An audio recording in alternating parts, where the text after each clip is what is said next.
Hello दोस्तों, हमारे channel पर आपका स्वागत है। तो दोस्तों, अगर आप यूपी टेट की तैयारी कर रहे हैं तो ये क्वेश्चन आपके लिए बहुत महत्वपूर्ण होने वाला है।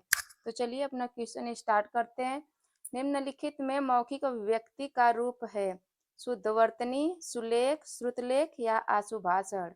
इसका राइट आंसर हो जाएगा आशुभाषण।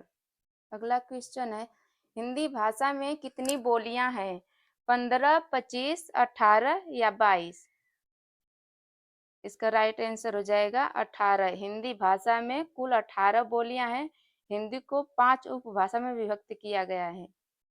अगला क्वेश्चन है, भारतेंदु युग में निकलने वाली पत्रिका युग्म है कवि वचन सुधा, हिंदी प्रदीप, सरस्वती माधुरी, कल्पना ज्ञानोदय या नवनीत कादम्बिनी। इसका राइट आंसर हो जाएगा कवि वचन सुधा, हिंदी प्रदीप।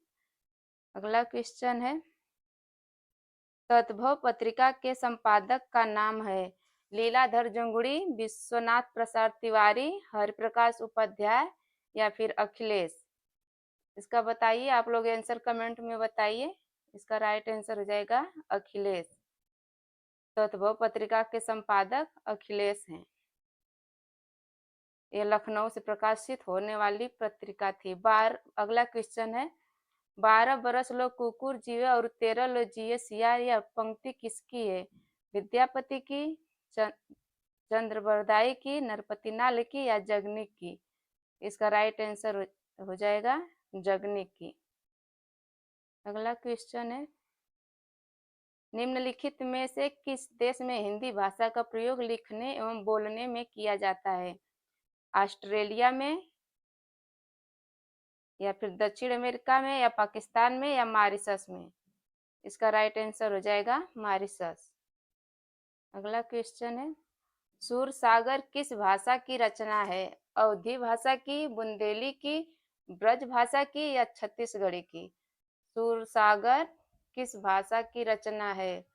सूरसागर ब्रज भाषा की रचना है और ये सूरदास द्वारा लिखी गई है। अगला क्वेश्चन है, वीरों का कैसा हो बसंत कविता किसने लिखी है? सुमित्रा कुमारी चौहान, सुभद्रा कुमारी चौहान, माखनलाल चतुर्वेदी या रामधारी सिंह दिनकर? इसका राइट आंसर हो जाएगा सुभद्रा कुमारी चौहान। अगला क्वेश्चन है, निम्नलिखित में से कौन सी व्याकरण और वर्तनी से शुद्ध भाषा कहलाती है? साहित्यिक भाषा, प्रांजल भाषा, व्याकरणिक भाषा या मानक भाषा? राइट आंसर हो जाएगा डी, मानक भाषा। मानक भाषा भाषा का आदर्श रूप होती है। यह पूर्णतः परिष्कृत, शुद्ध एवं व्याकरण सम्मत भाषा होती है। अगला क्वेश्चन है, निम्नलिखित में से कौन सा रासो वाला खंड के नाम से प्रसिद्ध है? पृथ्वीराज रासो, खुमार रासो, परमाल रासो या फिर बीसल देव रासो? आला खंड से पूछा है। आला खंड के नाम से कौन सा ग्रंथ प्रसिद्ध है? तो इसका राइट आंसर हो जाएगा सी, परमाल रासो। अगला क्वेश्चन है, ये गद्यांश से पूछा गया है, आदिम आर्य घुमक्कड़ थे, यहाँ से वहां वे घूमते ही रहते थे। इसको पढ़ लीजिएगा आप लोग। इसका क्वेश्चन, घुमक्कड़ शब्द में कौन सा प्रत्यय है? तो इसमें ए सही हो जाएगा, अक्कड़ प्रत्यय। अगला क्वेश्चन, महावीर स्वामी का जन्म कहाँ हुआ था? पावापुरी, वैशाली, कुशीनगर या परसौली? एक ऑप्शन पे गद्यांश पर दिया है, तो इसको आप लोग पढ़ लीजिएगा। इसका राइट आंसर हो जाएगा वैशाली। अगला क्वेश्चन है, स्वच्छंद में कौन सी संधि है? विसर्ग, दीर्घ, गुण या व्यंजन? स्वच्छंद में कौन सी संधि है? इसका राइट आंसर हो जाएगा व्यंजन संधि। महात्मा बुद्ध ने जब बुद्धत्व प्राप्त किया तब उनकी अवस्था कितनी थी? 12 वर्ष, 35 वर्ष, 45 वर्ष या 80 वर्ष? महात्मा बुद्ध ने जब बुद्धत्व प्राप्त किया तब उनकी अवस्था कितनी थी? इसका राइट आंसर हो जाएगा बी, 35 वर्ष। अगला क्वेश्चन है, श्रुति धर्म का क्या अर्थ है? जैन धर्म, बौद्ध धर्म, मुस्लिम धर्म या वैदिक धर्म? इसका राइट आंसर हो जाएगा डी, वैदिक धर्म। अगला क्वेश्चन है, निमिष शब्द का पर्याय है प्रकाश, छिद्र, पूर्ण या फिर क्षण? निमिष शब्द का पर्याय है, इसका राइट आंसर हो जाएगा डी, क्षण। मुझसे उठा नहीं गया वाक्य में वाच्य है कर्तृवाच्य, कर्मवाच्य, भाववाच्य या उपयुक्त में से कोई नहीं? इसका आंसर आप लोग कमेंट में बताइए। राइट आंसर हो जाएगा सी, भाववाच्य। अगला क्वेश्चन है, जिसकी पूर्व से कोई आशा न हो के लिए एक शब्द है प्रत्याशा, अप्रत्याशित, अपरिमेय या अनाहुत? जिसकी पूर्व से कोई आशा न हो, इसके लिए एक शब्द बताइए। तो राइट आंसर हो जाएगा अप्रत्याशित। अगला क्वेश्चन है, प्रत्याशा जिसकी आशा की गई हो, अप्रत्याशित जिसकी पूर्व से कोई आशा न हो, अपरिमेय जिसकी माप न संभव हो और अनाहुत जो बिना बुलाए आया हो। अगले क्वेश्चन की तरफ चलते हैं। गोधूम शब्द का तद्भव है गेहूं, गाय, गोबर या गोधन?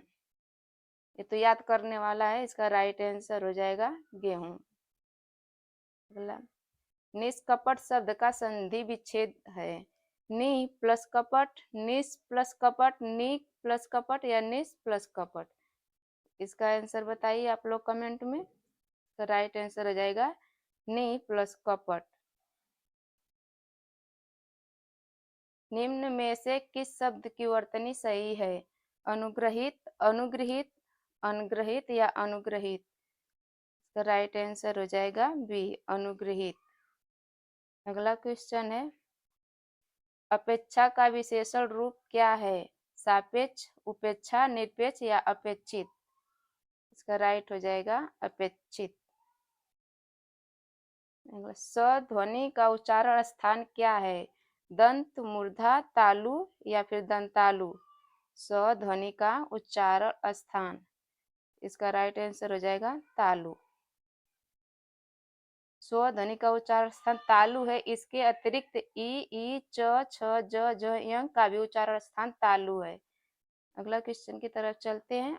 अत्यंत शब्द में प्रयुक्त उपसर्ग है अत, अ, अत्य या फिर अति? इसका राइट आंसर हो जाएगा डी, अति। अगला क्वेश्चन है, उपत्यका का अर्थ है सूर्य जिस पर्वत के पीछे से निकलता है, प्राणियों के पेट का एक अंग, पर्वत का शिखर या पर्वत के पास की भूमि?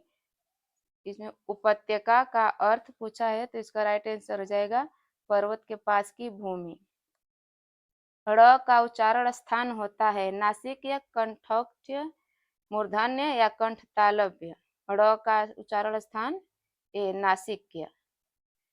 4 गज मलमल में कौन सा विशेषण है? संख्यावाचक, गुणवाचक, परिमाण बोधक या सार्वनामिक?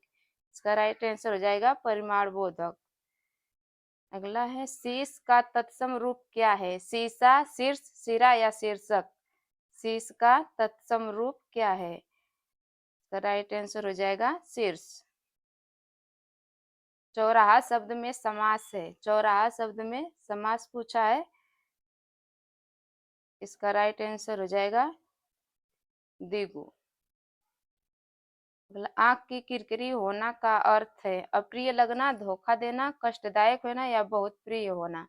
इसका राइट आंसर हो जाएगा ए। थैंक